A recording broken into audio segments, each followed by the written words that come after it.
Hi everyone, this is Samuel Cardillo, and today this is the first video of a new series of video, or at least what I want to be a series of video, to explain how to use ComfyUI and what are generative AI. My goal is mainly to kind of dumb it down as much as possible for creative and non-technical people, but also technical people, to kind of find yourself in this content. I don't want to go too deep into the technical, but just enough to give you an understanding of what the hell are you doing and how things work. Because I really believe that once you understand the foundation, this is how you can grow faster and start doing things nicer. As the first video, we're not gonna go too deep again in the subject, but this video is really going to touch base on the basis. And then next video will be more into the real subject and how to use ComfyUI. I also want to say I'm wearing a very comfy outfit right now. First, I'm at home.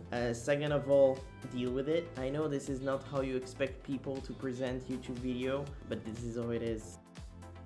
So the first thing before we start generating anything is to understand the tools we're gonna use. And the first tool is called ComfyUI. It's basically where everything's gonna happen. It's basically visual programming for AI, and it replaces hundreds of lines of code of Python by just creating and connecting little blocks and nodes together in order for you to get the output you want. This is how ComfyUI look, and at first you just get a very blank canvas, and on this blank canvas you can add nodes and you can make it do something. And so here, if I press execute, it's gonna take this node, which is loading a model, and it's gonna preview the audio for me that is generated by this model. Hello, this is Maya 1, the best open source voice AI model with emotions. So basically, each node that you're putting on ComfyUI is a little bit like a tool. And each tool is doing something. Either you're creating an image, generating audio, creating a video, whatever you want to do. So the most important is kind of understanding what nodes do, and also understand the models that you can load into those nodes. And this is what we're gonna speak about next. But before, it's important to also know that everything we're doing with nodes are stuff that you can do with code as well. So what I just did now could also be done with code.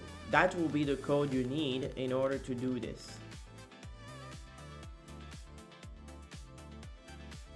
So obviously, it takes very quickly to understand that you go faster with using ComfyUI than writing code yourself. And this is the kind of workflow you're gonna end up having when you start having some experience with ComfyUI. It becomes more complex and does exactly the kind of things that you will want to do. But initially, you get this, a blank canvas, and you build whatever you want. And this is exactly why people are using ComfyUI and why we're gonna use ComfyUI. It's because it's literally an ecosystem where hundreds and thousands of coders, creatives are basically contributing with different nodes to the ecosystem that ComfyUI is, allowing us to just use them or improve them if you have the technical skills to then build everything that you could imagine. So now, when we use generative AI, because this is what we're gonna focus on at first, we're gonna see that there is different parts that you need to load for a model to work.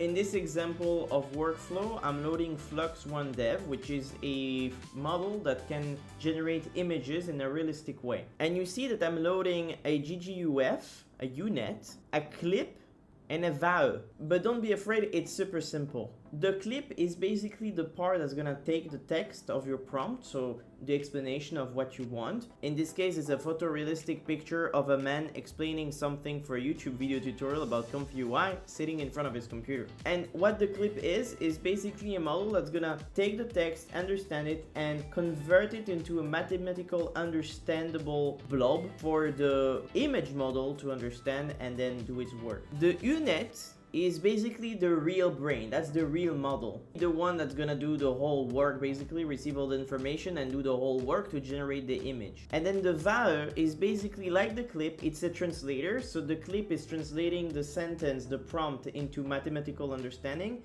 And the VAE is gonna do the reverse. It's gonna take all the mathematical calculation that the UNet has done and gonna translate it into something that's understandable visually and take all of that to create the pixels that we're gonna see. The VAE is gonna understand also and decide on the color vibes, gonna give us more contrast, softer skin, sharper edge. And then there is one last thing, which is called a LoRa. A LoRa, you can load them in parallel, so you can have multiple LoRa, and the LoRa has basically little fine-tuning, little modification, tweaks for the UNet model, for the real image model, to understand better what it's supposed to do. For example, if you want a model to generate a very specific person all the time perfectly. So let's say I want Flux to know exactly how I look like and for it to continue to generate me the same way, then I will create a LoRa of myself. And it's basically a refining of Flux, the model we're using, where now in its training it knows, okay, Samuel is this guy. So when I'm told to generate Samuel, I need to generate this guy. But that works for everything. So you can have LoRa to generate better environment or very specific environment, to change the light, to change a very specific part of an image and how it look like. It's basically something that's really gonna affect most of your generations. By the way, little precision, and again, we're not going to go into the nitty-gritty details of the technical part, but most of the models you're gonna use are going to be .safe tensors, not .gguf. It doesn't really matter, we'll explain what's going on there, but just so you know, you'll sometimes have .gguf and sometimes .safe tensor.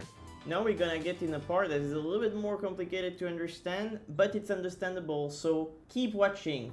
You just need to focus more.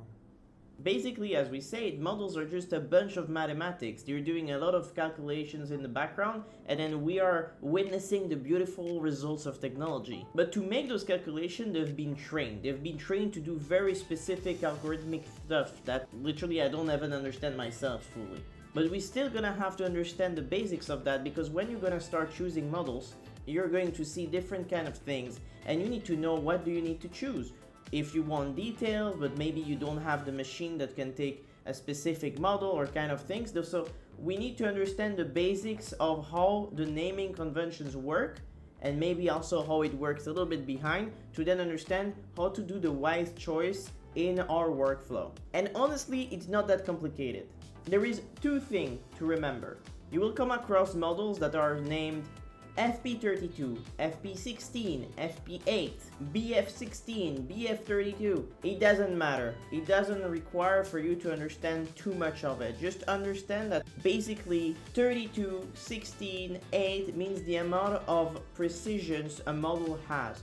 The more the number is higher, the more the models can do calculation because it has more wiggle room, but the more resource it takes. Usually 32 is overkill and there is no point using 32 for generation. Usually you want to stick to 16 or 8. Also because modern GPU, graphic cards, which is what models are using to do the calculations, are optimized for those kind of calculations. Then the second thing you're gonna come across is models that have Q in their name. Q8, Q6, Q4. Q means quantization. I think that's right.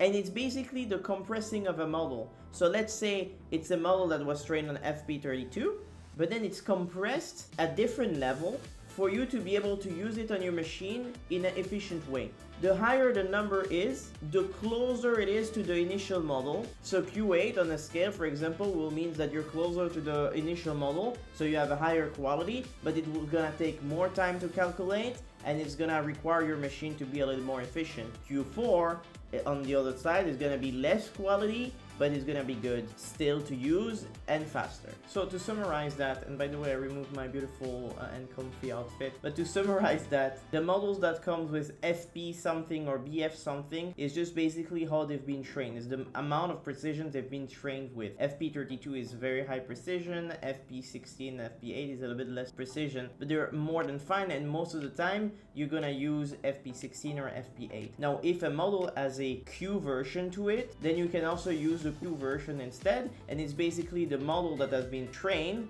compressed for you to use it in a more efficient way. So again, if I come across a model and it says FP32, but then under this model there is a Q8 version of it, then I will probably want to use the Q8 version of it because it's gonna give me the same result and it's more optimized for my machine. There is again no point using an FP32, don't use FP32. So now we get to the final part where we're gonna run the workflow, see the result, and also understand what's going on in the workflow the moment I click on execute.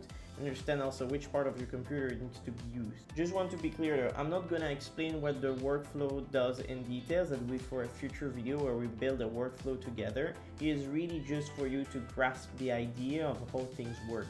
The moment I'm gonna click on execute, the CPU is gonna start building the workflow. While it's building the workflow, the RAM are going to start loading each files that have been selected. So it's gonna load the model, and you know, the clip, the VAI, the LoRa. Once those files have been loaded, the CPU is gonna start parsing them, it's gonna start decompressing them, it's gonna start understanding them, and when that is done, it's gonna send it to your GPU, more precisely the GPU VRAM. At that moment, the GPU is gonna start initializing itself, loading everything into its VRAM, and in parallel, the CPU is gonna start encoding the prompt and do all the additional work that needs to be done. So it's basically gonna be the GPU and the CPU working hands in hands together for a little bit of time. Then the GPU start running the diffusion model, and when the diffusion model has done, it's gonna start decoding through the VAI and then send that image finally to the RAM.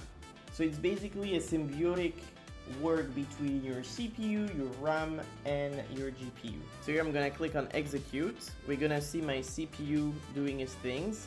It's getting into the RAM. We see like here things happen, and now it's the GPU that is taking the toll, and we see the dedicated GPU memory. That's where the VRAM is. Okay, so now it loaded 29 gigabytes of VRAM. Gonna explain that just a bit later. And now it's doing the job, and we get the generated image. The VRAM is basically something extremely important, because the bigger the model is, the more VRAM it's gonna take. Now there is techniques to kind of reduce the VRAM, take some part of the model and kind of offload it to the RAM or the CPU. But we won't get into the details of it right now. Just so you know, the more VRAM you get on your GPU, the better. I would recommend having at least 16 VRAM, but graphic cards like the 5090 come with 32 gigabytes of VRAM, and then if you're more into professional use, you can also go for a graphic card like mine that comes with 96 gigabytes of VRAM, which obviously is very cool. And here you go. This is the first video. I think we've touched base on a lot of things. You've learned what is ComfyUI, you've learned how ComfyUI operate and how models operate as well, what the different scale and quantization and things like that means in a working workflow. In a nutshell, because I know this is what most of the people are interested in, is how do you get the best quality? It's gonna basically depends on your workflow, the model you use, and obviously therefore your hardware is gonna kind of create the dependencies that you have, because the bigger model you want to use for better quality will depend on a bigger and better CPU,